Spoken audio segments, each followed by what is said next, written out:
I should just say, because I'm going to be the first person out unless everyone gets bored and leaves before me, because I've got to actually take my son into the city. For anyone that's here listening, I just want to say thank you for your support. Well, I don't think it's just you. I think it's 4 of us sitting here that have that mentality. I think so. Yeah. Definitely. Well, we're here to bore everyone, so thanks for joining. We do it every week anyway, so, it's one more time. So we just so you guys know that are here, we've never done this before. Live? I know, I'm scared. And can't you tell? Yeah. Oh, look, someone's already asleep. Jim. Thanks, Jim. That's a real confidence boost. Nice. So we've never done a live thing. I thought it would be cool that we could do something live, a little more interactive with you guys. There is the ability to talk. I have to allow each of you individually to talk. So if you do want to talk, just use the hand raise. There's also the Q&A box at the bottom, so you can queue up things you want to chat about. They don't have to be questions. They could just be things you want to talk about. You could bring up use cases that you found or use cases that you're trying to figure out and you can't get it to work or whatever. This is really just an open forum for us to talk about what you're doing, what you've done so far. Maybe you haven't even turned it on yet. Whatever the case is, this is what this is all about today. It does have a power switch, so yeah. It does. I love the power switch. I do love the power. I should show warm? you actually while we're here. I'll just show you. Notice how warm these things get when you're working them. They get warm. Oh, there you go. Yeah, they do. Hey, Bob. Especially if you turn the headphones up. Are you using yours? I can't see the meters going. No, I'm using it as it's my monitor control and everything for the laptop. So I've got 2 mics going in, speakers coming out. I've got both the USB being used. That's your desk, by the way. Yeah, there you go. Yeah, it's my desk. Oh, can't you see it? There you go. It's too dark to see. I was looking at the unit and not the camera. Right. But there you go. So yeah, it's got a lot plugged into it there. It's got everything. Busy. It's the full Monty. The full Monty, eh? Well, mine's my plan B if my road. Did Michael send you the 1/8 inch to XLR adapters, or did you get your own? No, I just bought my own adapters. They were like really cheap anyway, so it didn't really matter. A couple of balanced mini jacks with TRS. XLRs. TRS. The thing about that is they're not all wired the same, so you have to get the right ones. So as far as like pin 2 or pin 3 being hot. Well, it was one of my clients who I met up with last week. Actually, he was visiting LA and had me over for lunch at the Beverly Hilton. In fact, we were eating in the 8th floor restaurant, and he says, "Don't look now, but I think that's Morgan Freeman," and it was. Wow. The thing, if I met Morgan Freeman, I wouldn't want his signature. I'd want him to record something on my iPhone. I know, right? You walk up with your phone, he's like, music, you want to take a selfie? I'm like, no, I want you to record a spot. Can you just record something? Yeah, record my answering message or something. Yeah, you say, look, uses voicemail. Yep. I'm carrying some weed. That's how you do it. I'm carrying some weed. Would you like to join me? And I guarantee you'll be out there and you can record to your heart's content. I think he was sitting there with like management, like his managers or something. But whatever the case was, one of my clients, Rob, said that, what was it regarding to? It was regarding the inputs for the speakers. Oh, yeah. Or the outputs for the speakers. He bought cables and they were wired completely differently, such that when he plugged them in and plugged them into the monitors, he essentially got 0 signal. And the reason was these cables were meant for a different use case. They were meant to take a microphone, unbalance it. And unbalance it, right? Yeah, it was meant to like take a signal and unbalance it and then plug it into something else that's mono, which I can't think of almost any scenario where that would be useful. But it's the classic like XLR to TS. That's what he had, like, right? So and then plug it into your old PVPA. Well, they were TRS connectors though. So it really wasn't obvious. That's weird. Until he took the connector apart and he saw that pins 2 and 3 were summed together. Yeah. So he painstakingly desoldered, cut the jumper, rewired the connectors, and then they worked. But he was scratching his head. So moral of the story there is if you do want to plug your Passport into stereo, or a pair of balanced monitor inputs, make sure you get the right cables. Yeah. And if you want to guarantee they're the right cables, then you can get them directly from Centrance. They're probably more expensive that way than they would be maybe in other sources, but at least you know for sure. Yeah, mine. I've got because as you know, I make my own leads. So I've got XLRs going into the speaker, TRS, and then I used the female TRS into a mini jack TRS, balanced, and that was the adapter going into the Passport, and it works perfectly. And it cost me about $10. Excellent. I can possibly. That's cool. So just be careful when you're plugging them in the monitors, but they drive monitors very hot as well. So that's right. I was going to say when you plug it in, when you have amplified speakers, down. turn down the input sensitivity on those speakers probably all the way. When we were testing it, didn't we drive something almost directly? I brought out a little speaker and we just drove the speaker from the Passport. I forget. What speaker was that I did that with? Was that a passive speaker you drove? Yes. The thing, Bloody hell. It wasn't loud. It wasn't super loud, but I mean, it drives headphones and it drives headphones loud. Yeah. It pushed a passive speaker to make some noise too. It wasn't like, wow. Things It's got crazy. some serious juice. I've been plugging them into my Beyer Dynamic DT770 Pro headphones lately and just listening to music for like an hour or two because it just sounds so good. It just has so much power and overhead. Oh, not overhead. Headroom. It has a lot of headroom. So when you're listening to music that has like dynamic range or sudden like bass drops or whatever, it's like, no worries. Pushes it, no problem. And I'll then break the cones. you pick it up and that thing's warm. It is like noticeably warm. Like Here's a question for you. I think it's in particular the headphone amp that makes it more warm than the it is. It's preamp. the headphone amp that makes it really warm. Yeah. Not so much. What if you plugged a DI into one of the mic channels and used the compressor You could to monitor for music? for like a bass or something? Oh, well, why would you want to monitor compress your music? Oh, I'm just saying something that's dynamic. Oh, I see. Well, you could, I suppose. I never would have thought of it, but because it's not designed to monitor stereo mic inputs, that's one of the things it's not designed. Okay, There's not a way to monitor left in the left ear, right in the right ear. Yeah, Right? yeah. You could monitor through the record interface. You could record the right. You could send the right to the record Oh, you channel. could monitor the record. Yeah, and then you'd hear monitor left it and the through right. the A to D. Yeah, that's true. Yeah, you can do that. I've actually did that when I recorded a podcast where I had two mics. I went into Twisted Wave and I said, turn on monitoring mode. And then I turned the balance knob all the way to playback. Right. So I was only hearing what was coming out of the DAW. Or you could get the phasey thing. You could go between them and It wasn't phasey. It was more like doubly. Oh, it's like that much. There's a latency on the computer, right? Bob, You turn the buffer on Twisted Wave down to as low as it goes, you might get some phasiness. pretty close to out of it. phasey, yeah. So Bob Leadham says, one thing I want to learn is exactly which cables I need to hook up my Rode NT1. Okay, that's a mic cable. Yep. And how to manage a mix minus setup. So Bob, what is the other, what are you using, a Mac or a PC? That'd be my first question. Actually, do you have a mic hooked up, Bob? Because then you can just talk. Get that sign. Unmute your mic. yourself. Can you hear me? Get the sign. Yeah, go ahead, Get the Bob. sign, George. You got me? Got it. Yeah. Gotcha. Yep, we got you. Okay.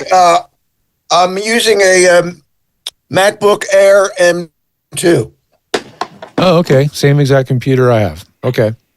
And then what are you recording with? And then what kind of communication software you're going to use? I'm using Twisted Wave. I was using the Sound Devices USB Pre 2. And I Don't need want that to hook anymore. up. Yeah. Huh? I said, don't need that anymore. No. Yeah. No, I don't, but it worked well when I was using it. I now want to hook up the PASsportVO Pro. But I don't know if I got all the cables with my initial package. And I ordered some new ones. So I have the USB-C versions. Yeah, I don't think the Passport comes with 2 USB-C cables, unfortunately. I think it only sends with one. Yeah. Shipped with one. He did reach out to everybody and asked them if they wanted them to ship a second cable after I complained. I said, hey, I thought you were sending 2 cables with every unit, and he did not. But long story short there is you do need 2 USB cables. Yep. Whether they have an A connector or a C connector depends on your computer. But in your case, you're on a MacBook Air, your USB ports are C ports, and there's only 2 of them. Yep. So the most convenient way to do it, if you don't need to be charging your computer, well, actually your computer has a dedicated charging port, so you could be plugged into power at the same time, is you just need 2 USB-C to USB-C cables. Boom, like this. And then connect them both into your Passport. So you've got 2 leads going in. And I'll do my top-down camera. So you're going to have, let's see if I can move that into frame. Is it almost legible? Yeah, it's good. Yeah, it's pretty good. It should be right. Yeah. Yeah. Wait, now it's out of frame. There you go. There we go. Not easy to focus on these little things. Come on, focus. So the USB on the left is the record, and the USB on the right is the communications. Right. So you're going to have the comms USB port and the record USB port both plugged into their own respective USB-C cables, right? Those are both going to run to your Mac. Now on the Mac, it's going to detect this thing as 2 devices, right? You're going to see 2 Centrance PASportVO drivers. One will be called record and one will be called comms. So in your DAWs, Twisted Wave or whatever it is, Pro Tools, no matter what, choose the record as the input and the output. So PASportVO record, input, PASportVO record, output. That will pass audio in and out of your Twisted Wave like a normal audio interface. Then in everything else not Twisted Wave, I would use comms. I would set your Mac system sound to comms. I would set your Chrome, anything that you can set audio preferences on, set those all to comms. That's where I find it to be the most smooth workflow. What do you guys think? I totally agree. And the only possibility would be somehow if you wanted to play back from your Mac to the comms, then you would switch your Mac over to the comms output, maybe. Oh, you mean if you want to play the record output. You want to play like YouTube or something? Yeah, if you had that one YouTube feed into comms, then yes. The thing to remember basically is in general, everybody on comms, depending on where that switch is thrown on the right side, everybody on comms will hear the record output if you have it switched appropriately. So he's talking about this switch right here, this little Mac, or I'm sorry, mic, or mic/PB for playback. The default setting is to have it set to playback. That's the switch right here. And so that's to the right. Right. The default is to the right. Yep. To playback. So anything that you play from record will also get sent to the people in comms when that switch is like that position. Yep. And that's probably the position just about everybody would want to leave it in. I believe there's a caveat for that, George, which is depending on the position of the USB monitor knob. Correct. So you're talking about this knob? No, that knob. Yes, right there. That one. Yeah. Okay. They hear the output of that knob. If I can get in closer, I don't know. Yeah. No, I can't. It's too dark. The second knob down on the left side. So that's your blend of input versus playback for your record interface. Right. And so depending on the position of that knob will determine what both you and the people on comms hear should you have the comms switch. Oh, I see it. You're saying if this is all the way over on mic, they're only hearing the mic. Does that affect that? Yeah. I'm pretty sure it does. I just thought that was for headphones. It will also determine what the comms people hear. Yeah. So because they hear what you hear. Yeah. Right. The one next to it, which is marked comms, is just the volume of the comms. what you're sending. Correct. That's just your comms to your own headphones only is what that one is. So maybe that it could be the most confusing controls on the unit because this one is a blend. It's a blend between you and the record of the computer, right? It's a blend control. Right. Balance is probably a better way to It's put best kept straight up the middle. Yeah, I find most of the time this is in the center. I will only bias it one way or the other if, I don't know, maybe if I need to hear more level in my cans while I'm recording for some reason, I might turn it more toward me or Mike. Yeah. But basically, or your clients, this way, your clients this are like is more turned me. down. I want to hear more me in my headphones. Yeah. And this direction is only playback. Yeah. I never I need to turn it all the way to playback because all I have to do is mute my mic if I don't want to hear my mic. I wouldn't think of it as more me. I think it's literally less me. As you turn it to the left, it turns the mic down. As you turn it to the right, it turns the playback down. If you keep it in the middle, it's 100% both mic and playback.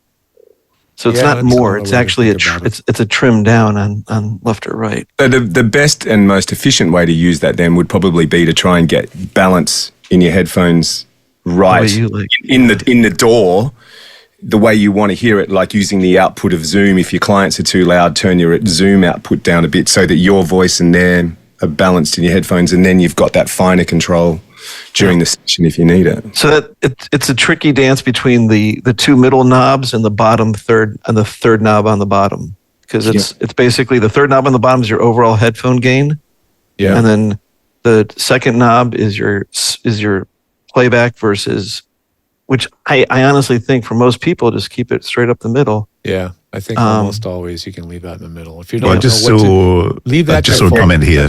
Gary's just saying he always leaves it in the middle for all the way clockwise when he's doing pickups for audiobooks. Yeah. All the way to output. That's because Gary doesn't monitor himself.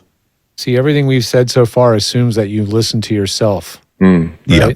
But a lot of audiobook narrators choose to specifically not hear themselves. Okay. So for them, yes, so you would turn this that would be a problem because if you do that, then your clients are not hearing you.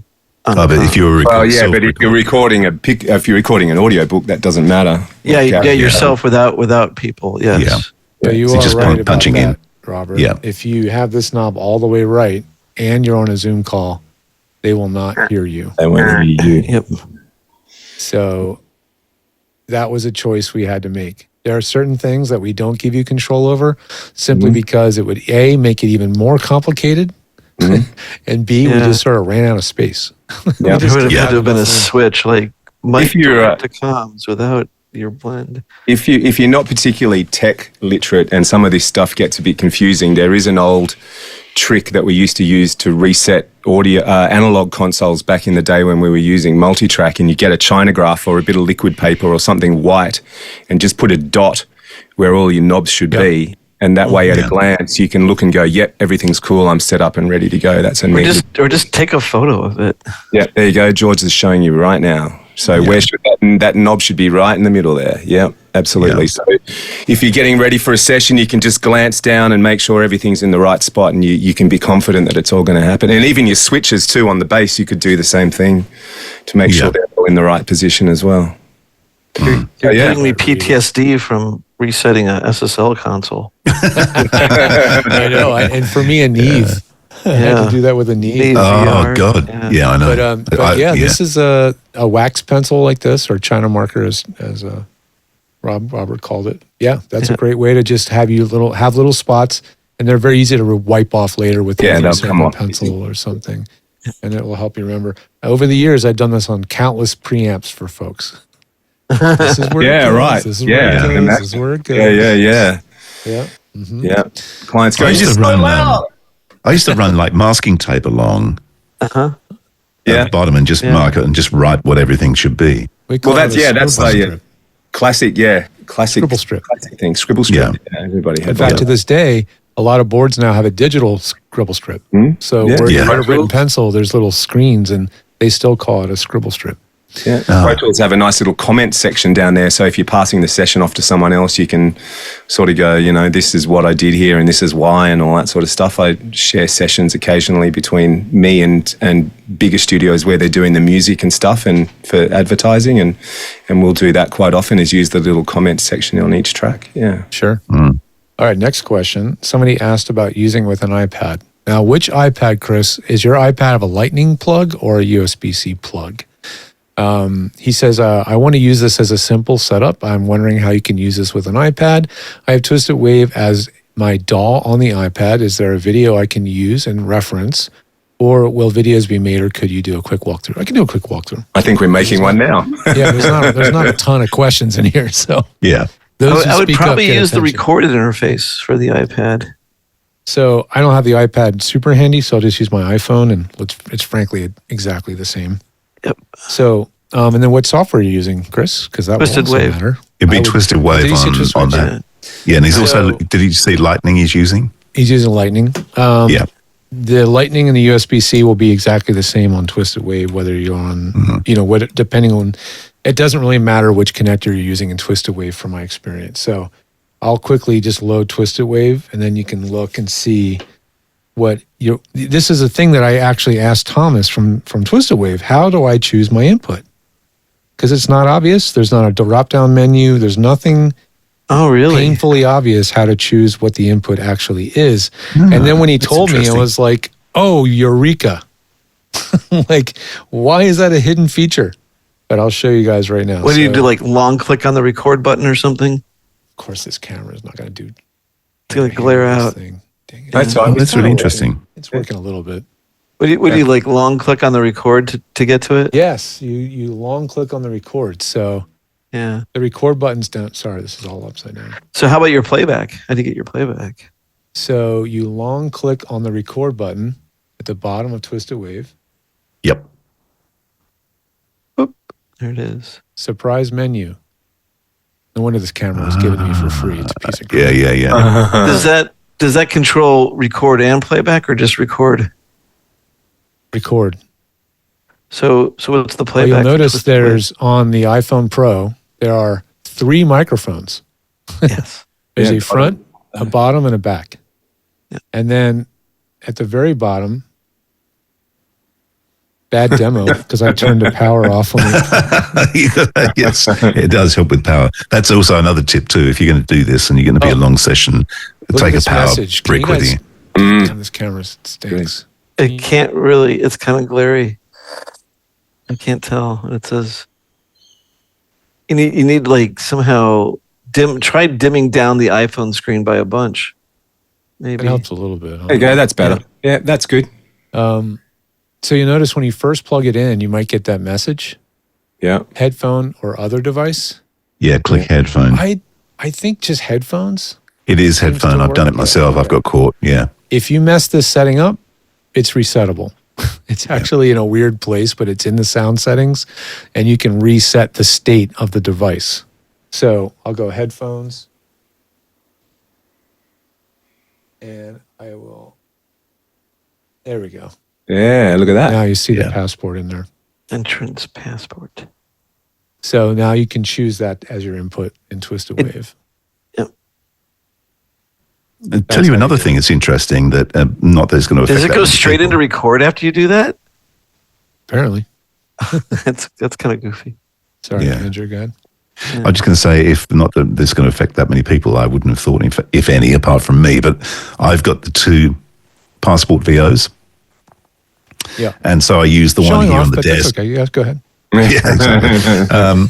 So I use the one in here as the monitor, as you've seen, that runs from a laptop. But when I take my laptop away to work, I take the other one that's in my bag. Yeah. And of course, it doesn't. I'm trying to record, thinking, why is it not seeing it? Because it's seeing the other one. Oh, really? Yeah. So you have to go in there, and you'll find it. It will say unavailable, and you'll see PASportVO. Yeah. And the drop down. You're not Andrew, and you bought. And you so bought it identifies it specifically, even though it's the same brand and everything. It doesn't. It sees it individually. They all come up as individual. Yeah. Interesting. Which is interesting. Yeah. Yeah, I didn't know that. So I hope that answered your question, Chris. You just tell Twisted Wave by holding down record, and you should see your passport. And that's how you do it. Because I used to just tell people, plug it, unplug it, plug it. Like it was like you were just waiting for the phone to detect it. But now that you can actually choose dynamically from the program, it's a lot less annoying now. Hey, Robert, maybe we should put in a request to Avid that switching audio devices in Pro Tools is that easy. Yeah, Pro Tools has to like luck with that reboot one. itself. If Pro Tools has to shut down and reboot. Just crash itself. Right. Well, how about if Pro Tools would let you have a different input than output device? Well, that would be nice. Ooh. Yeah, too. Exactly. Now you're talking. That would Now, be as too much as Avid. I'm loving this, chaps, I'm going to have to fly. Sorry. All but right. Thanks have for being fun here, AP. demonstrating. Pleasure. Cheers. Have fun. Cheers. Okay. I'm trying to go. It won't shut off. You won't let him out. So, George, I did think of a trick. Oh, you're welcome. Follow my logic here. You ready? Yeah. You set the second headphone to follow the speakers. Then you use the speaker output as your monitor, which won't have your microphone on it. And then you can leave your knob set in the middle. And if you don't want to hear yourself, your clients can still hear you. Ha Ooh, there you go. Nice. Lost everybody, but I get you. Yeah, I follow. So Yeah. for you folks that are audiobook narrators or voice actors, there are voice actors who choose to actively not monitor oneself. That is a technique. For you folks, Yeah. for you folks, there is this special switch right here that's called HP speaker. Right there. Flip it to speaker. Flip this switch to speaker and plug your headphones into the jack that says aux out. This And is then use exactly the the speaker same knob. power as the headphone jack to the right. Yep. They have the same. And then use the speaker knob as your headphone volume. Yes, this knob now becomes the headphone volume. And you will And this- not hear yourself. And you will never hear yourself ever because the speaker output specifically does not feed the microphone, but you can leave the microphone position in the middle like we have it. That way, if you're on comms, they'll hear you. Nice job. Look at this. We've had this thing for almost 2 years designed, and we're still figuring out tricks. Yeah. Well, now if you can give me one of those that I can use when we're recording the podcast and I can put it on Robert, that would be perfect. So that you don't have to monitor me. Yeah, I just lose you. Sorry, Robert. What was I'm that? so sorry. Your internet. Can't hear you. You're gone. Well, I know Jim said That's take a your neat trick headphones though, off, Robin. but That's what Jim doesn't know is a lot of voice actors that do audiobook narration do punch and roll. And punch and roll is very popular. So you're always having to be able to monitor the pre-roll of what you've just recorded and then punch in and continue recording. And so if you took your cans off, you'd have to constantly flip them on your head every time you want to do a punch and roll. It would be annoying. Can we take a sidestep? When did punch in become punch and roll? I don't know. I think that was an audiobook whisper down the lane. Well, see, in Oz, it's drop in. Let's go back. I'll drop you in. Drop in, yeah. So And it's they- called Quick Punch in Pro Tools. It's called, what's it called back in the old days of tape machines? Punch in. A Was punch a in. punch. Well, drop in was dropping A in. drop in. Tell you one thing though, we used to have a guy when I used to work at or used to freelance at a place called Foxtel, which is like our satellite television in the days before it all went online and stuff. We used to have a guy who voiced promos for one of the channels, and he didn't like to hear himself. And so the workaround I used to have with him was I would when we were doing a drop in, I'd set Pro Tools to drop in automatically, and I would just hold the talkback button open in the lead up, and as soon as we got to where he was dropping in, I'd just let go of the talkback so he could hear what was going on in his headphones, and then he'd just get the That's rest. a good hack. So yeah, So he would hear himself through the control room. he'd hear himself through the control room, but he didn't care. He'd he'd right. like, I don't care. Just as long as I know where I've got to drop in, I don't care what it sounds like, and so that's what. But also Pro Tools has the low latency monitor mode, so when you punch there, You it can won't play. It won't play you back. Yeah. But it was just easier to do it that way because I would always forget to take it off, and then the regular guy in the studio would get the shits because Doc always liked to do it that way. It's just easier just to go, okay. Yeah, exactly.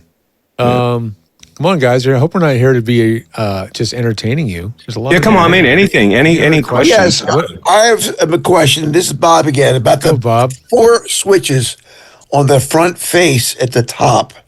How should they be set? Left and right. All right. Depends on what you need. They are all very mild. So I think you can have them. Well, the phantom power you need on for your microphone. Most 48V likely is what you're going to use for your U87, 416, TLM103, fill in the blank condenser mic. And then the high pass is pretty benign. I mean, I forget what it's set at, but it's really gentle and it's not. I would suggest you can leave that on. Yeah. Yeah. The only scenario where I'd pretty leave it low. off is if you're doing music recording Of course. Yeah. or if you do really have a particularly deep voice and you really want to capture like literally everything. Or maybe your microphone has a high pass of its own already. Yeah, maybe the high pass. Yeah, But I'll using tell you, like a an lot of MTG mics, 4 Plus or something. It's really hit or miss with high passes on the mic. Some of them cause more noise. Some of them are too high of a frequency. Like a U87 high pass is like a 300 hertz or something wacky. What's a VIP 50? Guess what the frequency is on a MyLab VIP 50? I don't know, 1,000 hertz or something? Not quite. No, it's 400. 400. But it's a Wow. really, really gentle slope. But yeah, Interesting. It's way up interesting. there. I mean, usually they're at like 80 or something. Yeah, I mean, a lot of the mics we use, it's at about. Some of them have more than one position. Like if you're lucky enough to have an OC818, this thing has You have a couple switches. 40, I think. 80, it has 120, I think. 80 and one. Yeah. I'm trying to see. 160. 160. I'm trying to see what I've got weird. mine set at.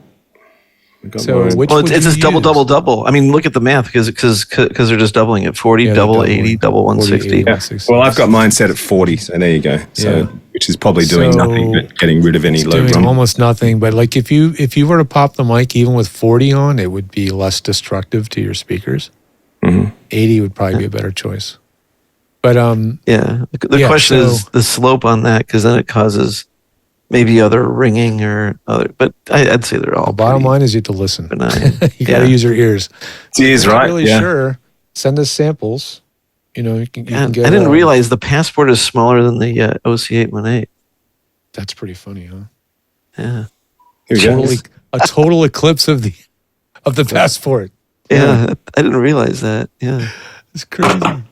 One of the problems with the Passport, I keep saying, is that it's so small. So when you're showing it to somebody the first time, it conceptually can't understand exactly everything. how it could be as good as we say How it is it that powerful? Yeah, exactly. I'm like, listen, you But gotta Andrew listen to this loves thing. how small it is. It's like packed. Totally. Yeah, but he just wants to get it on his scooter. That's why. That's right. Exactly. Exactly. So yeah, it just depends, right? Depends on your mic. If the high pass filter on the mic is good and you like that one, use that one. If you don't have one, which most people don't, because TLM 103s have no filters.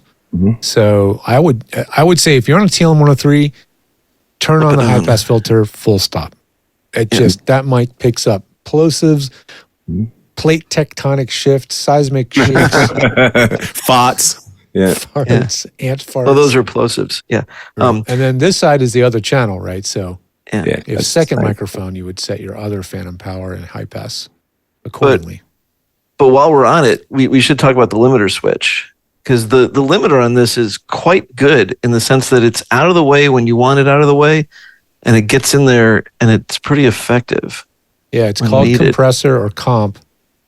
There is a debate as to whether it's a compressor or limiter, but basically, I think it's a compressor, but yeah, it's a it is- compressor with what's called a knee. So that means as a signal reaches clipping, it's more It's more aggressively limited, right? It's a So- dynamics effect.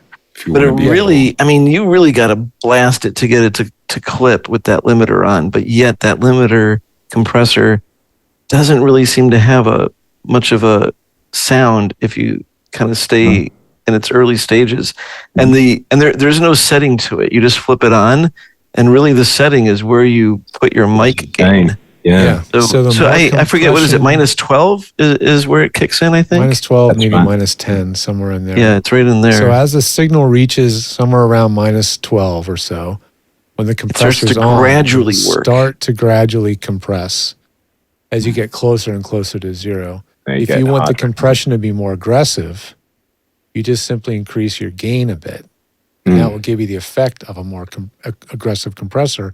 And on the converse of that, if you don't want to worry about compressing, reduce your input gain. So you're not getting into that compression range. And I argue to say that you could probably leave the compressor on all the time. Yeah, I like it. Yeah, I you like may have it. an engineer who's like, please turn off the compressor. We know you're using one. I don't know if that's ever going to happen, but This I one's think it would pretty happen with that benign. one. If This one's pretty benign. It's not like some careful with it. grabby compressor.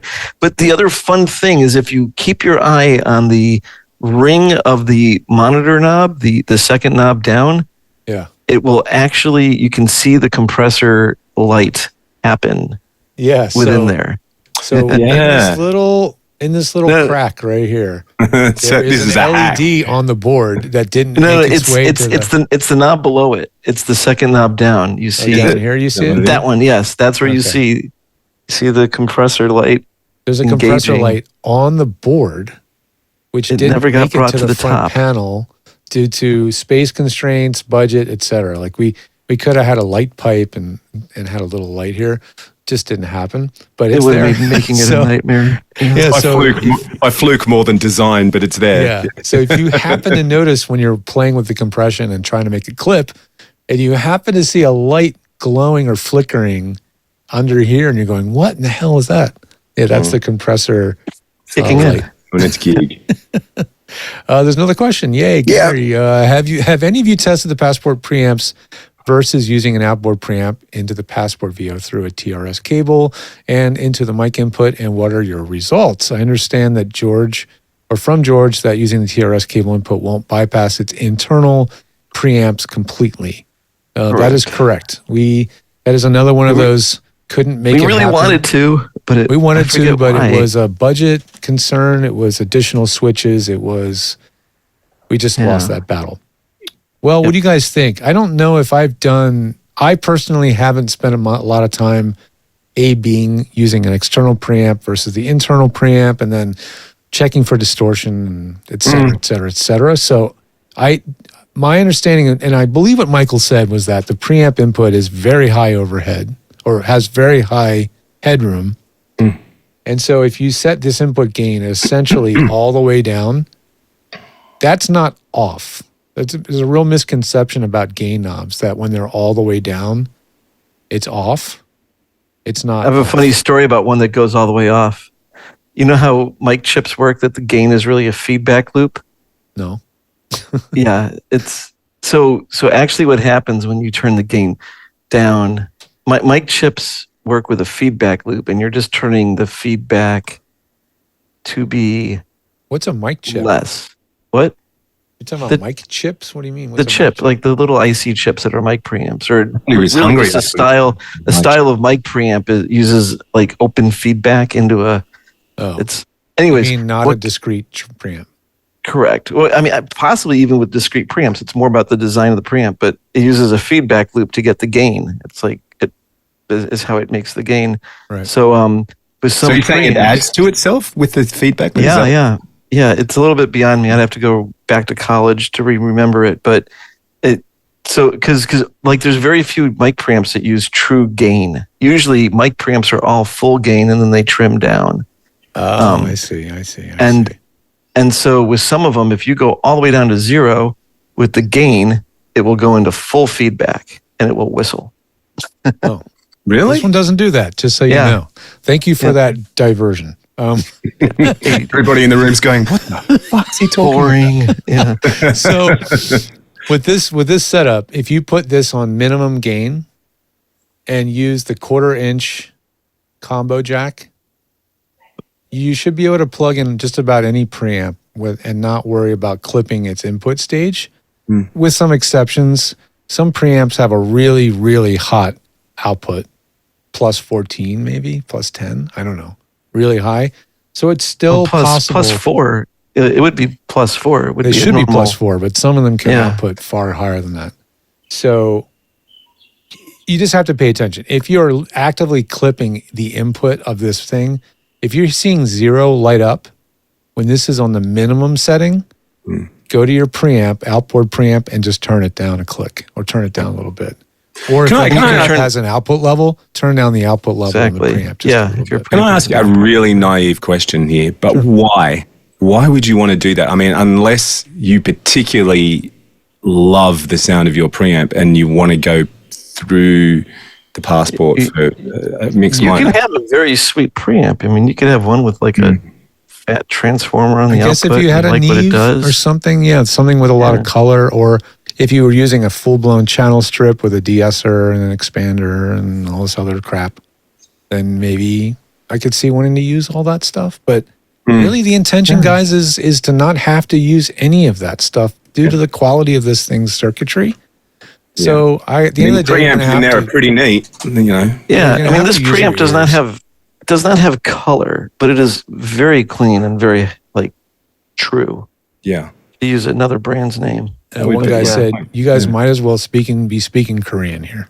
Oh, that was Robert on his little rant about feedback loops and whatever else. Sorry, yeah, that's me. Yeah, That's Alex. Hey, Alex. Well, I've been practicing my Korean. That comes later in the session. Sorry. But yeah, I kind of, look, for me, if you've got your own flavor and you love it, I get it. But for me, I would be more than happy to get, if you were using a half decent mic, I'd be happy to get anything off the Passport. Really. I would. That's fine. I mean, so It Rob, is much better than a Scarlett, I have to say. Like noticeably. It's Yeah, hard, I and it's one of those yeah. things that when you hear it, you know it, but You're like, it's hard to wow. describe it. But yeah. it's also, I think, partly to do with the headphone amp too, because the headphone amp is so fantastic, so that everything you hear right off the thing, you're just going, "Whoa!" I think the preamp is just cleaner than the Scarlett. Less whatever it is, hiss, noise. Yeah, I haven't had an opportunity to do a full blown shootout yet. That'll come at some point. Have you got a Scarlett? I was not someplace. right now, I don't. Yeah. But yeah, I But think SSL too. it's. I don't know that one. I don't know. Yeah, that's great. What else do I have? I have an Apollo. That would be something to compare it to as well. That's the Apollo preamp is pretty damn good. It really is good. Yeah. I did a brief comparison at a client's house between the Apollo with the Manly Voxbox plug-in And the as real the deal. preamp Yeah. and the Passport, and you could actually hear a difference. There was a noticeable difference. Right. What was the quality of the difference? Do you think? Like, if you could describe it? I don't know. And which way? Are you saying the Passport sounded better? It was different. I seem to remember the Apollo with the Voxbox. The Voxbox got to be more colored, probably. Well, we had everything bypassed. Okay. So we were using on the Unison channel input, and it was bypassed. So it was just literally using the front end of the box. Okay. And it sounded surprisingly good. Like, I was shocked at how good the Voxbox sounded. I usually don't like using the Voxbox because everybody turns on every freaking switch. This is a fake Voxbox, by the way. It's fake the plug-in Voxbox. Yeah. If you guys don't know what I'm talking about, the Voxbox is a famous channel strip made by Manly. It's a big, How much- heavy, expensive $4,000. It's like $4,000 or something, right? How much is it? I And think it's so, like- so many voice actors have the plug-in on their Apollo because Tim Tippett tells everybody to use it. So, cool. And then Bob Leadham says, does mic select down equal mic 1 and mic select up equal mic 2? No, exactly Indeed. the reverse. Maybe that's yeah. Up is 1, down is 2. Yeah. Yeah. yeah. Yeah. Up It is puts the 1. light on the side that the mic that is Yeah, selected. that's sides on. Right. If the light's on, yeah. Yep. You can do it by feel because if it's down, it's 2. If it's up, it's 1. Or you can look at the little LED indicators. Mhm. Bing, bing, bing, bing, bing, bing. Which I love. See, we could have made that the compressor light, and then we could have. Yeah, I know. No. He could have made this a bicolor LED, and so that one color is the left and the other is no. Well, that's Yeah. even confusing. Yeah. Oh my gosh! Keep See, it if this thing simple, was Steve. designed by Robert, it would be 4 times more complicated. Than I know. We'd be bloody sitting here for 3 hours trying to do a how-to. Yeah. Better do you your guys, taxes. You guys have no idea how much time we spent in discussion about what it should and not do, should and shouldn't do. Like, We must have had a meeting for every feature, I think, there for a while. It was like, okay, we need to get together and talk about them. And then a meeting for where will the feature be? Like, will the Yes, will the exactly. piano power be on Yeah. the top or on the back? And will the I don't really need to spell this out to you guys, but the time that the four of us invested, plus Michael, will never ever be recouped in profit. Like it's true. Not a chance ever. But you know what? For someone like me, just a goofy, post-production audio engineer, it was something that I will never forget because I've never had the opportunity to be involved in something like that before. Yeah, it was great. Me too. I just so you guys know that those that are here still, you may have the only People have left. What? yeah. Like these passports can go up, everybody else up in value because you may have the only passport VOs that exist, and this may be rather disappointing. But the bottom line is, the campaign we went through to get these made. Right, we had to go out there and beat on all of you to give us money. Right, we had to do that again to get more made, and we don't really do it. Yeah, we really don't. So, and what's basically going to have to happen is we're going to get more made. We have to do a large order all at once. That's a larger order too. What you want me to do is barrage Sentience with emails going, "Don't be so fucking stupid. Make some more of these things." That's what the only way this thing's going to come, the only way that Michael's just being a small business. I mean, he's doing what he has to do to keep the lights on because he's running a tight margin on his end. The only way he's going to know it should exist is you have to harass him and say, make more. And the way that, AKA, he needs orders. So if you want people to get more, they're going to have to make more pre-orders. And that's just not something I'm willing to push on people. I just don't want to do that. I would rather we find an investor or some distributor who's willing to partner and make a large order and have them available. Well, plus all the stress of like, okay, now we have the orders and like, when's it going to be made?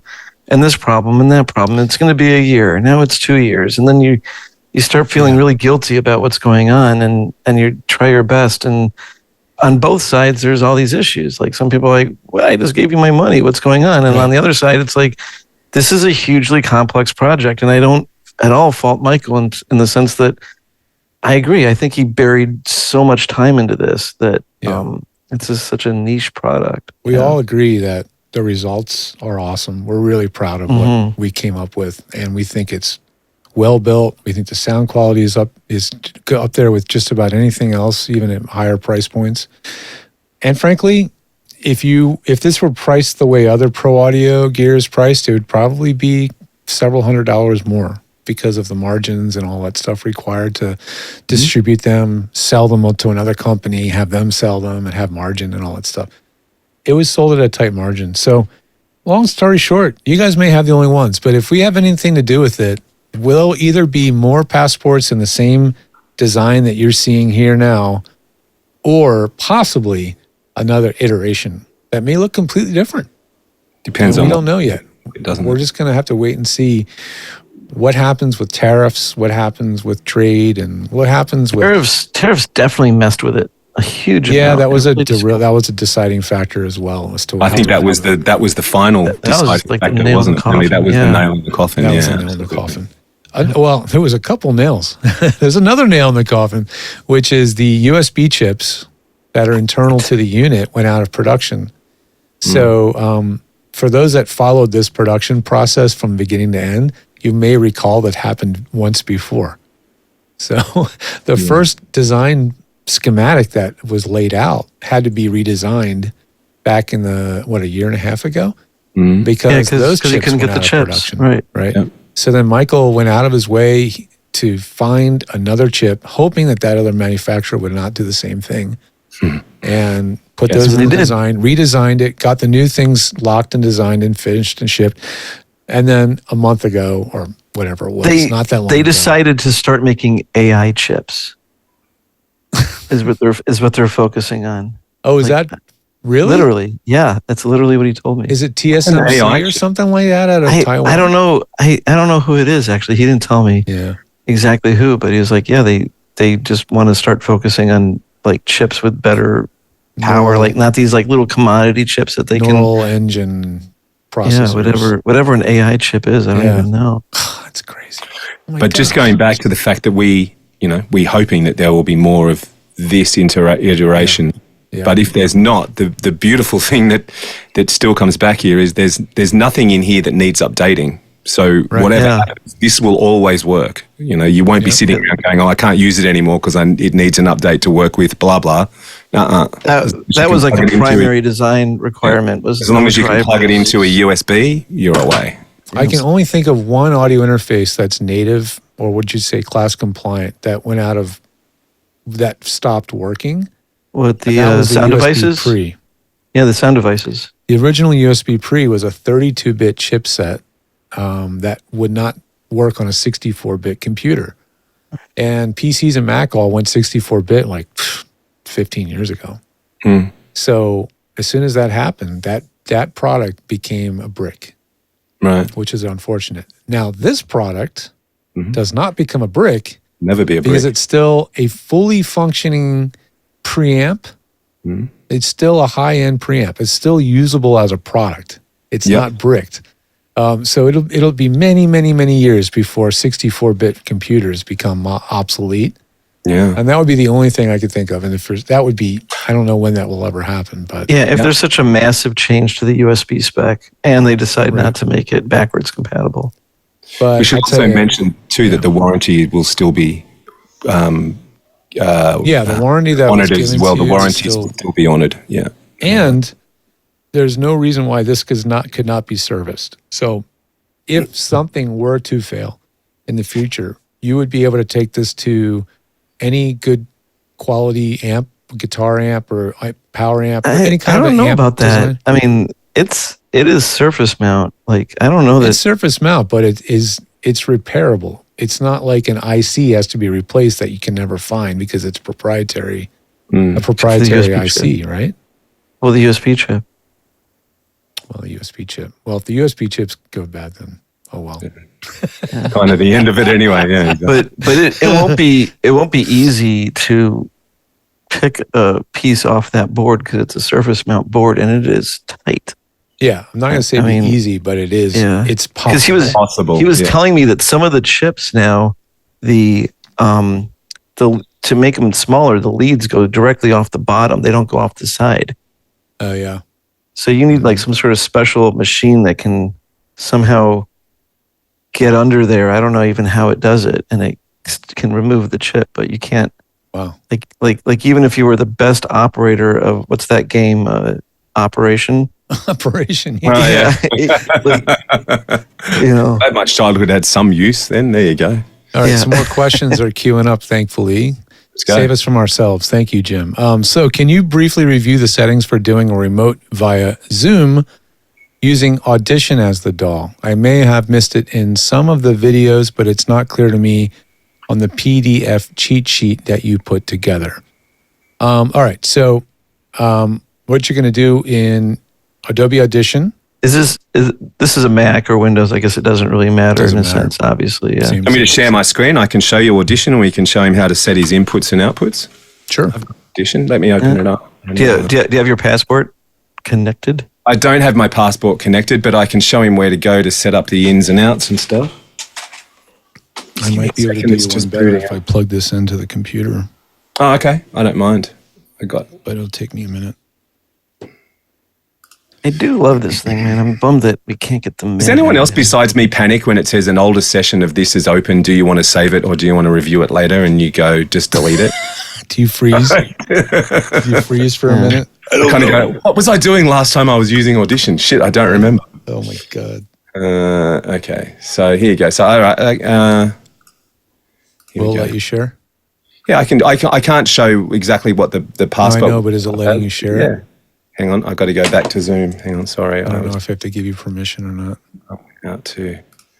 Why can't I can't get back to our window now. Where's that? Zoom. Why can't I get back in? I can't see our video anymore. I can still hear everybody. Command tab maybe to find the Zoom window. I did, and it won't. Oh, here we go. By the way, is this officially the Jasmine preamp on it? That's what I was told. Yeah, it's cool.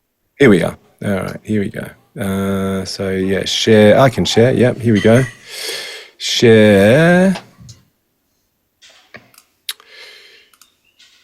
Share screens. Here we go. Adobe Audition. Share. There we go. Can you see that? Bravo has Yep, started there it sharing your goes. screen. Yep. There we Indeed. go. So you just go over here to settings and you go down to audio hardware. And here your input would be Centrance record. Centrance record, which won't show up here. There's a million other things, but Centrance record would be your default input, and your default output would be Centrance comms. No, Centrance record. Nope. Centrance record. You're right. Sorry. Yes, Centrance record. Always use record as the input and the output in every Yes, sorry. whatever you're doing. If you don't want to make yourself totally confused, always make sure the input and the output are the same driver. Yeah. There are some I can't workaround think of- situations where you might monkey around with that, but Yeah, I've got a sneaky one. That's why I went there. I wasn't thinking. yeah. But on the whole, you'll always go record input, or input setting is record, and output is also called record. Maybe that's a little confusing because it doesn't say record and playback. Yeah. But that's what it's going to be. So that's what you're going to do in your DAW. Yeah. And then in Zoom or whatever, you're going to pick comms in and out. Yeah, you'll have comms in and out chosen on. So if I And then, George, do you want to go over the knob settings again? Can you guys see my Zoom settings window? Yep, we can. Yep. So yeah, you would choose Rodecaster. Sorry, it says Rodecaster on my screen, so I'm reading it. You would choose PASportVO comms as the input or speaker. I'm sorry, and you would choose PASportVO comms as the microphone. Yep. In Zoom. And if you're Am I the only person that hates the fact that Zoom puts speakers over microphone? Yes. That's why I got it confused immediately. Yeah. They have it upside It's down. like, I've set that backwards so many times. And it's then, the only company. Yeah. And that's the same whether you're going into Google Meet, anything. You could, and I would choose in your system sound settings as well.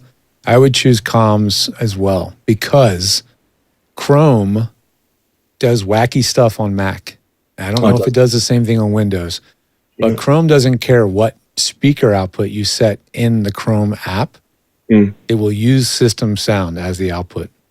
So always make sure your system sound is also using. Yeah, Chrome doesn't have a speaker output. Only some web pages do, but not all. Like YouTube doesn't, but Nexus does. It depends on the web page.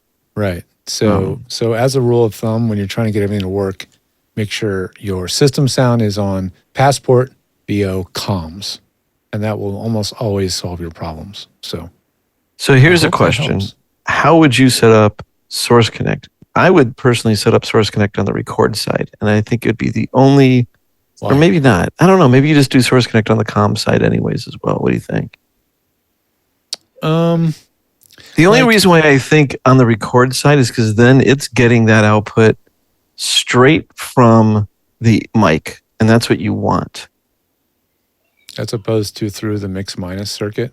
Yeah. But then are you getting playback? Yeah. Are you still getting playback? But you don't need to give playback on Source Connect because presumptuous, you're presuming that you got an engineer on the other side doing playback. You should not have to do playback in a Source Connect. Yeah. So then, so that way you set the microphone input to record, and you get the input, and that is it. And there's no possibility of a bleep and a blop from your computer or something else going into there. That is a good point. That will prevent random system noises and alerts and other crap from getting into your mix. Yeah, when an email turns up or something like that. Yeah, I think it's the one app that you set it to record in and out, and not comms. I know we're adding exceptions to the rule about every single time. Well, there's exceptions to every rule. I think that might be that's valid enough. Probably a good point, Robert. Yes, you should get a job with Source Elements, mate. You're always thinking. Yeah, it's kind of strange. Yeah. What can you do well? And Jim's on Mac. But yeah, what we were saying about Audition's input and output, Skype's input and output, exactly the same Mac and PC.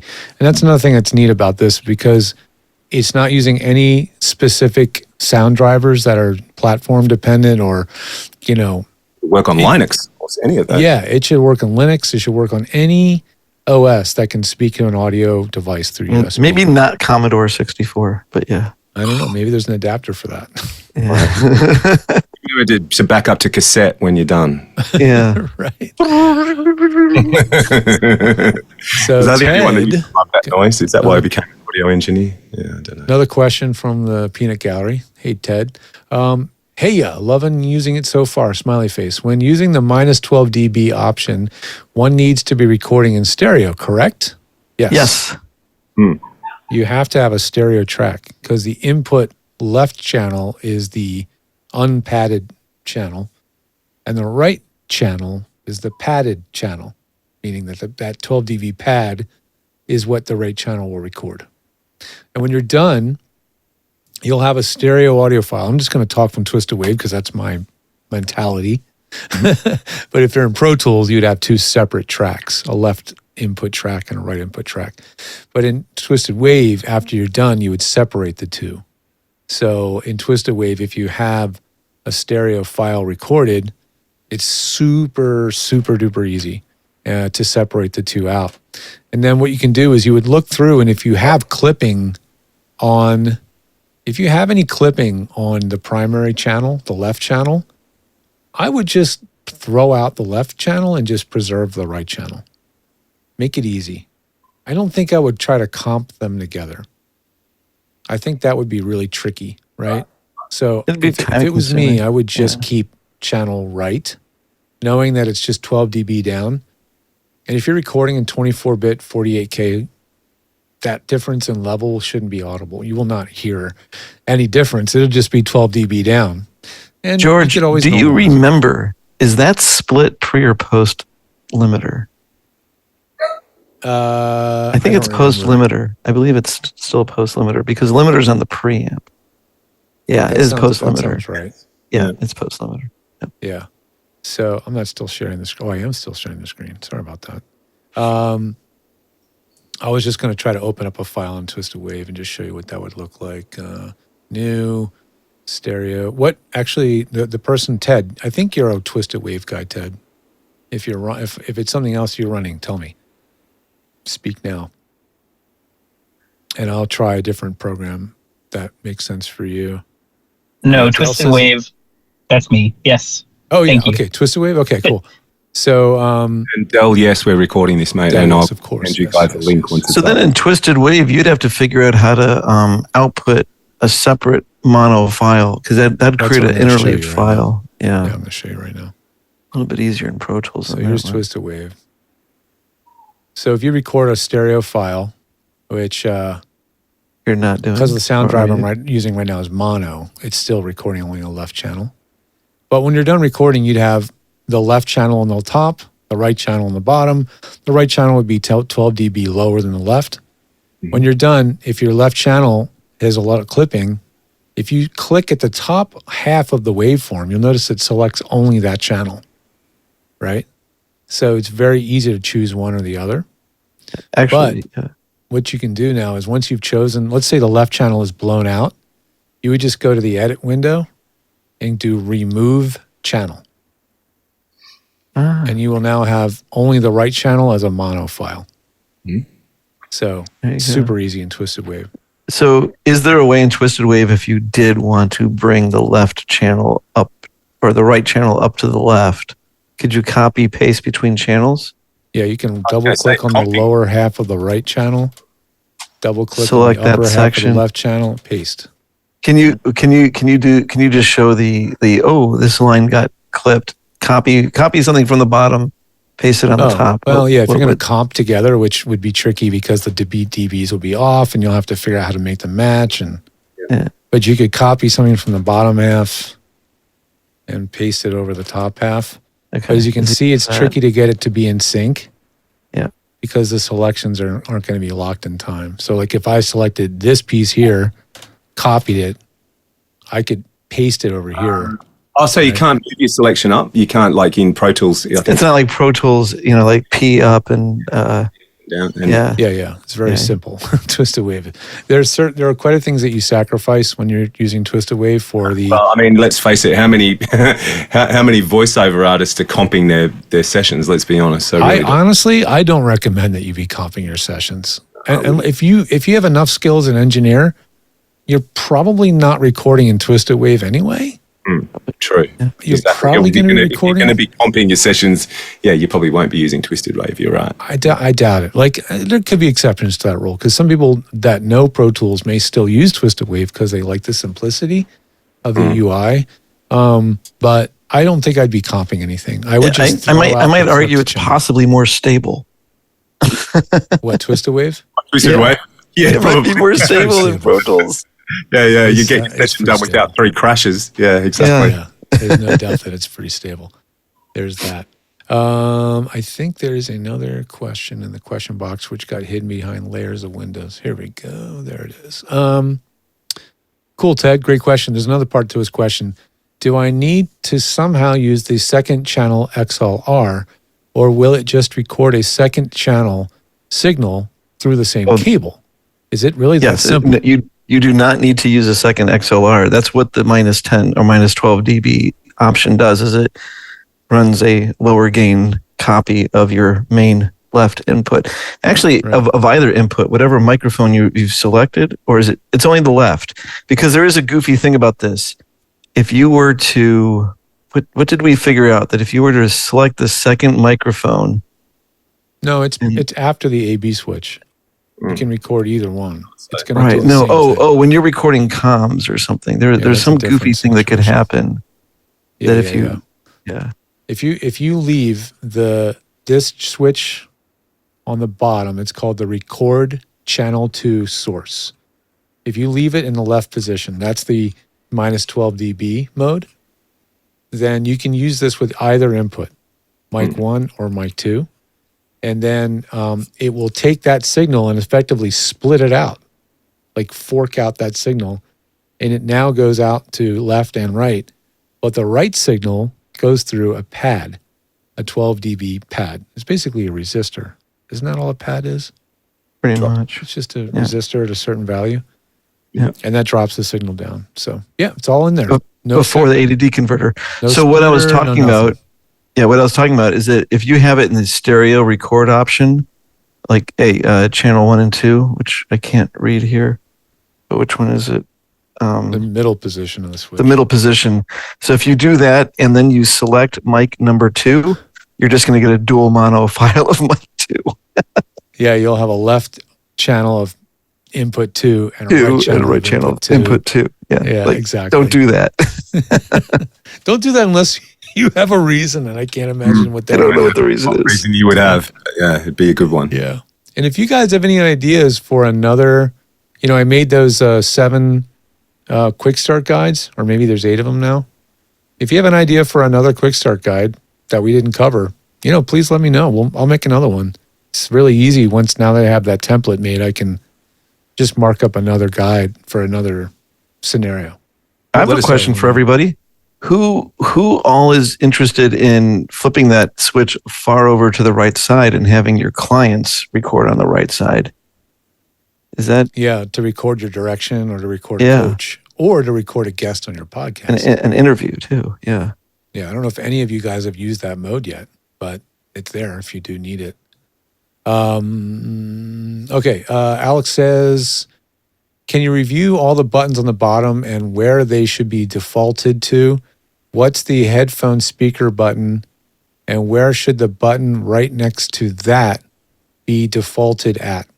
Kind of what we've been talking about, but we'll go through it again. Let me do the down camera, the desk camera. Yeah. I mean, the problem is there's no default because it's all preference on what you want in a way. Yeah, I asked Michael to default the switches in a certain way. Yeah. And come on, focus. Is it going to do it? It doesn't want to focus, does it? My crappy little, it's too dark. I was going to say that won't work. There it goes. There you go. Oh, it's like me after a heavy Friday night. It takes a lot of prep to make a good It's a demo. while to zoom, doesn't it? There it goes. There it is. Yes, you got it. Yay! Awesome. Okay. All right, I'll use my pencil to point. Okay. Oh, there's Alex's voice. Hey, Alex. Hello. Oh, no, thanks. I don't know. Thank you so much. You answered the -12 switch. Yes. I love having my studio for 25 years and I still know nothing. I still know nothing. Man, I've been an audio engineer for 36 years and I still know nothing, so we're on the same page, don't worry. Yeah, go on real quick. We all impress each other with our knowledge every week we do the show. So this switch here, just about every voice actor will leave this in the -12 position, right? Roger. And this switch does zilch. It doesn't do a damn thing if you don't record channel 2. In stereo. If all you ever do is record a mono input, this switch is irrelevant. It doesn't do shit. Got it. So you don't have to worry about it because it doesn't do anything. Nice. It's really a special case where recording 2 channels is happening, and then you would use the switch, okay? So default is left, but it doesn't matter. Doesn't matter. Yeah, especially for me. Okay, cool. Yeah. So the headphone speaker, we were talking about earlier, headphone speaker controls what this jack right here is doing. That's why it's directly above this aux out jack. So the jack over here is headphones, and it's a dedicated headphone port and only sends headphone from the headphone knob up here. This jack can be another headphone. So if you have a second actor or you have a booth headphone and a desk headphone, got it. this can be a second headphone, and it will be controlled from the same headphone knob here. Its other mode that I think Robert came up with this idea was like, what if we have a mode that turns this jack into a speaker output? And what's the difference? Speaker output does not pass the microphone signal through it. And that's one thing we decided. We realized we don't want people to have that dreaded microphone speaker feedback loop. So the reason for that was like some people have speakers that are just like more consumer left, right, not balanced outputs. Remember those cables we were talking about at the very beginning of the show? Right. Those are on the front of this thing, which George is not going to show because he's going to lose his focus. But that switch, right? That switch lets you use consumer speakers for your speaker output. Yeah, let's say, I mean, I even know people that will travel with the Bluetooth speaker that has an aux jack in it. Mm-hmm. Yep. Right? And they'll bring their little Bluetooth, their little Bose or whatever it is, and they'll bring a little patch cable and plug it in here. And now this is acting as the speaker output if it's on speaker. If it's on headphone and you turn up the mic, you will feedback because that speaker will get the microphone signal. Does that make sense? Got it. Yep. But then the thing that we just came up with was if you are one of those voice actors that you do not want to hear yourself ever, and you still need to and you need your clients to monitor you, then you can use the speaker option and your headphones there, and then you will never hear yourself in your headphones. Right. For those that want that. Yeah, you can switch this to speaker, plug your cans in here, and you will have a special mode, which is don't hear myself mode. And like I said, compressor, we probably leave it on. The the record comm switch, very rare you have to monkey with that. But what that is choosing which side is actually providing power. So in the case that you had a phone, so say you were using a phone as your recorder. Right. And an old iPhone and a phone with a lightning port.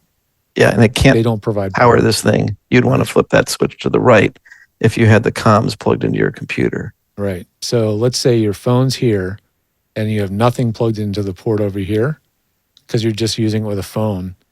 You would switch this to comms mode and you would plug a battery pack over here. Yeah. Any USB battery charger can go over there and power the unit. Again, we should have just made that the on-off switch. Yeah, well, we could have. I wish this could have been a 3-position switch, but we didn't. It's just even more complicated. Yeah. And lastly, this is that weird mic playback switch we talked about much earlier. This determines what the comms people hear, so your direction. If you want to play back something and not let them hear playback, you can switch this to the left position. They will not hear playback. So, which actually, George, goes back to something. When I said use Source Connect on the record side, well, actually, it would still be the record side, but no. Let's see, comms. If you were using Source Connect, you would want to flip that to mic, and then you wouldn't have to set Source Connect to the comms. I mean, to the record, because you would get only the mic, which is what you would want. Clear as mud, Robert. Thank you. Oh, come on. I would say that just about every voice actor out there is going to leave this in the mic leave it alone. playback position. Just That's leave. going to be your default. So as a round robin, all the switches, this one on headphone by default, this one on -12 by default, this one to the right on playback by default, the compressor on to the right on by default, and the record power switch to the left. Maybe by default. Yeah, I'd say that. And the power on by default. And power on by default, yeah. Practice to Power's turn. on when you That plug was it the in. question. We had to eventually answer it. No, that's great. You're Perfect. welcome. Thanks, guys. No problem, Alex. I Sure. appreciate it. Yeah. Let's see, Memo. Hey, Memo. Can you record to two microphones at the same time to Yes. A/B them? So, Well, you can't A/B them, but you just flip the record switch to the middle to channel 2, and you will record Yes. both your mics at the same time. So this switch, Yeah. put this switch on channel 2 source mic 2. Mhm. That's the middle position. Yeah. So this would be like that. Okay. Mhm. Now it's going to record channel 1 mic on the left and channel 2 mic on the right. Yep. So the tricky part is you can only monitor one of those mics in your cans at the same time or at a time. So when you want to monitor, you want to check how each mic sounds, you will have to select this button momentarily to listen to the other mic. Yeah. But once you Do start not select recording- mic 2. Yeah, yeah, don't make sure, select once mic you 2. start recording, this has to be up. So that left mic goes to left, right mic goes to right. Okay. Mhm. Yep. A little confusing, but that's something we had to do to make this do everything that it does. Yep. The other cool one is the comms. If you push it all the way to the right, that switch.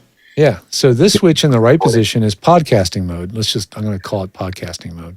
Mhm. This That's a good way to means think about you it, want to, you want to record yourself on the left and you want to record the guest on the right. That's what this switch is. Or your clients. Or your would be client, or yeah. your coach, or Yeah. Well, coach should be a good one. Absolutely. yeah, if you're getting coached and you want to document the session, both of you, record a stereo file and put this in comms.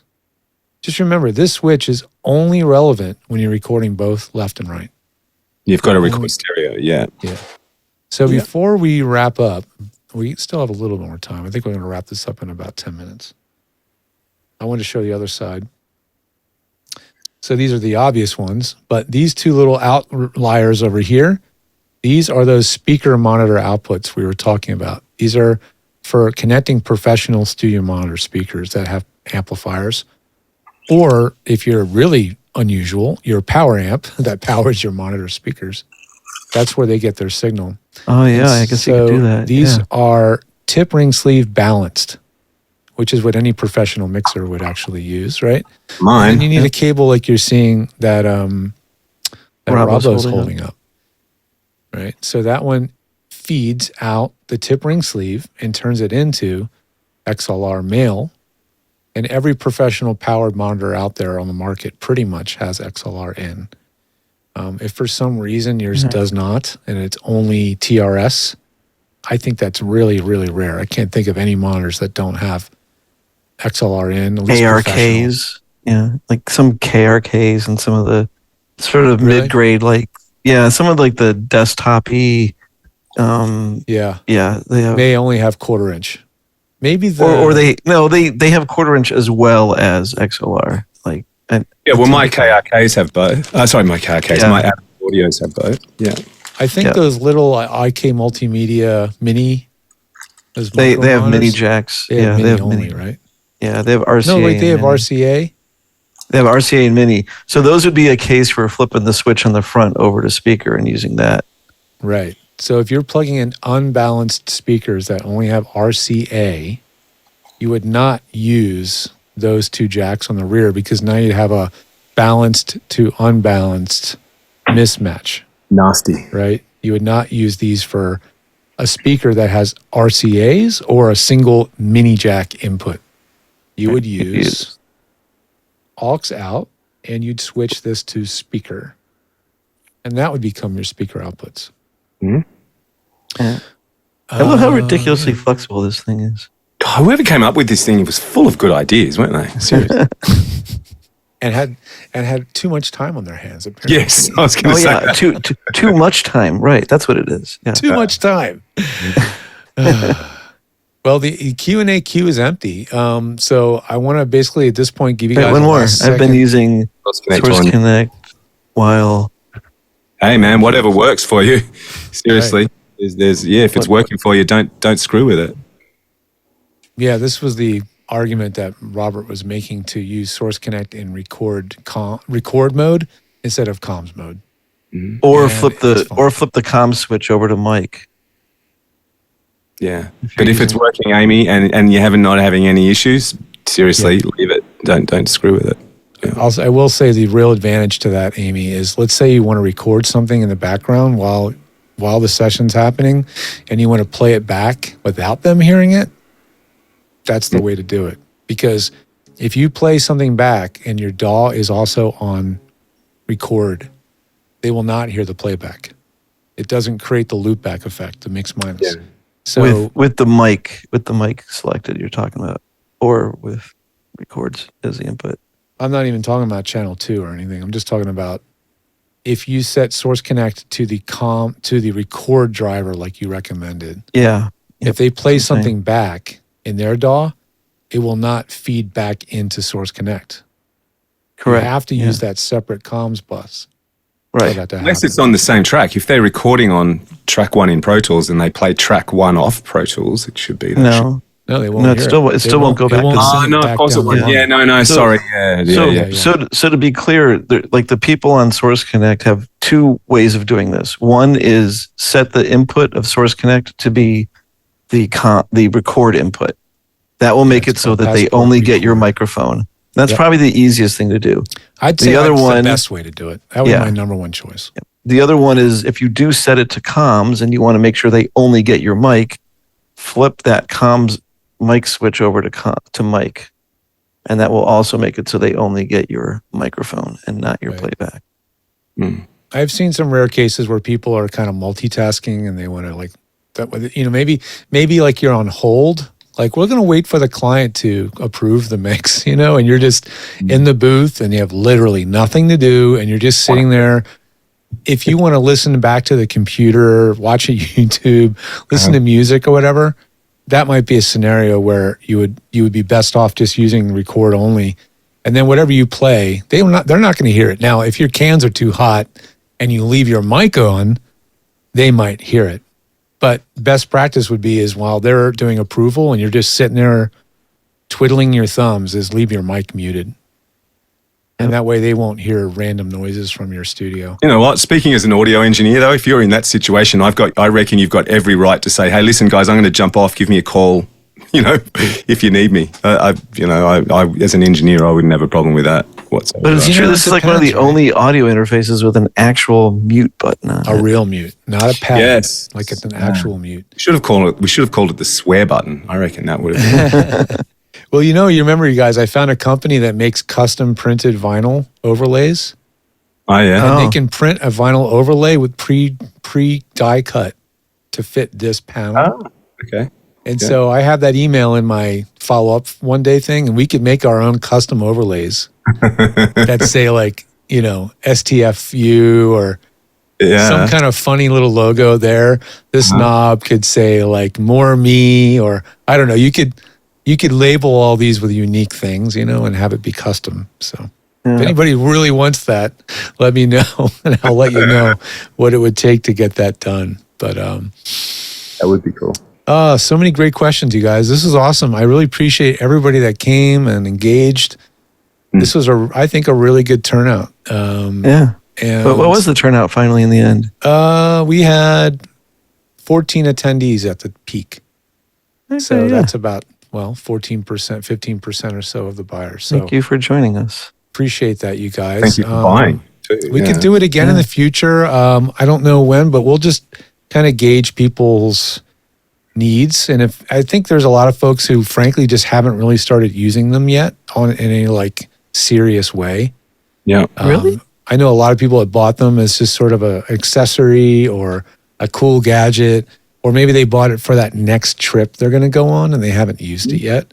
Yep. So, I thought there was a lot of people that wanted to like kind of get away from the complexity of the Apollo and still have basically playback.